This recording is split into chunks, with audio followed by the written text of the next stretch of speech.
আমরা জামাতে ইসলামী এবং তাদের যে সমমনা 8 দল রয়েছে তাদের সাথে আমরা কথা বলেছি এবং তাদের যে নির্বাচনী সমঝোতা জাতীয় নাগরিক পার্টি এনসিপি সেই নির্বাচনী সমঝোতায় সম্মত হয়েছে।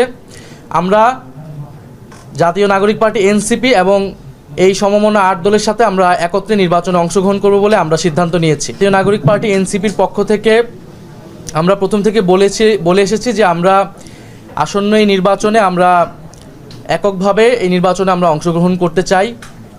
আমরা 300 আসনে প্রার্থী দিতে চাই এবং সে অনুযায়ী আমাদের প্রস্তুতি এবং পরিকল্পনা চলছিল। আমরা সারা দেশ থেকে মনোনয়ন আহ্বান করেছিলাম যারা প্রার্থী হতে চায়। এর পরবর্তীতে আরও 2টি দলের সাথে আমাদের একটি রাজনৈতিক সমঝোতা হয়েছিল সংস্কার প্রশ্নে। তখন আমরা বলেছিলাম যে আমরা 3টি দল মিলে যে সংস্কার জোট আমরা একত্রে নির্বাচনে অংশগ্রহণ করব। কিন্তু এরপরেই শরীফ ওসমান হাদির যে শাহাদাত বরণ এবং তাকে প্রকাশ্যে গুলি করার মাধ্যমে বাংলাদেশের রাজনৈতিক প্রেক্ষাপট অনেক বেশি পরিবর্তন হয়েছে। এই হত্যাকাণ্ড, এই শাহাদাত বরণের মধ্য দিয়ে আমরা বুঝতে পারছি যে বাংলাদেশে যে আধিপত্যবাদী আগ্রাসনী শক্তি তারা এখনও কার্যকর রয়েছে।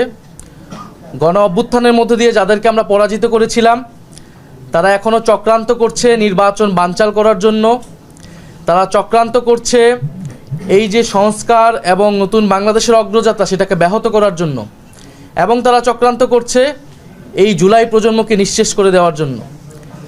সেদিন ওসমান হাদির গায়ে গুলি লেগেছে, কালকে আপনার গায়ে লাগবে, পরশুদিন আমার গায়ে লাগবে। কারণ প্রথম এবং প্রধান টার্গেট করা হচ্ছে এই জুলাই গণ অভ্যুত্থানে যারা অংশগ্রহণ করেছে সারা দেশের তরুণরা, নাগরিকরা, শহীদ পরিবার, যারা আহত যোদ্ধা রয়েছে। ফলে এই পরিবর্তিত প্রেক্ষাপটে আমাদের কাছে মনে হয়েছে, আমরা দলীয় ফোরামে আলোচনা করেছি যে আমাদের এই মুহূর্তে এই নির্বাচন সুষ্ঠুভাবে সম্পন্ন করার জন্য, প্রতিযোগিতা পূর্ণ করার জন্য এবং যাতে আধিপত্যবাদী কোনো শক্তি আমাদের এই গণঅভ্যুত্থান পরবর্তী অগ্রযাত্রাকে ঠেকাতে না পারে, সেজন্য আমাদের বৃহত্তর ঐক্য প্রয়োজন।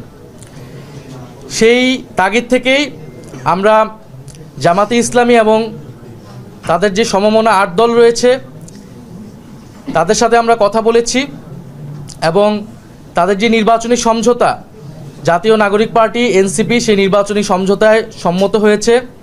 আমরা জাতীয় নাগরিক পার্টি এনসিপি এবং এই সমমনা 8 দলের সাথে আমরা একত্রে নির্বাচনে অংশগ্রহণ করব বলে আমরা সিদ্ধান্ত নিয়েছি। দ্বিতীয় বিষয়টি হচ্ছে এই নির্বাচনী সমঝোতা এটি একদিকে যেমন নির্বাচনী বৈতরণী পার হওয়ার জন্য, অন্যদিকে আমাদের যেই এনসিপি প্রথম থেকে সংস্কার বিচার প্রশ্নে আমরা কাজ করে যাচ্ছিলাম, সেই সংস্কার বিচার এবং আধিপত্যবাদ বিরোধী, দুর্নীতি বিরোধী এই বিষয়গুলোতে আমাদের ন্যূনতম কর্মসূচিও থাকবে।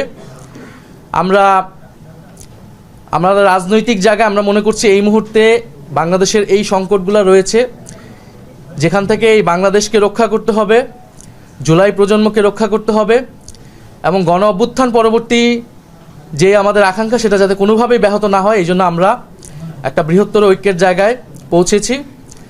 আমরা আজকে আনুষ্ঠানিকভাবে আমরা শুধু এই ঘোষণাটাই দিচ্ছি। ঘোষণাটি অলরেডি সমমনা 8 দলের প্রেস ব্রিফিং থেকে আপনারা জানতে পেরেছেন।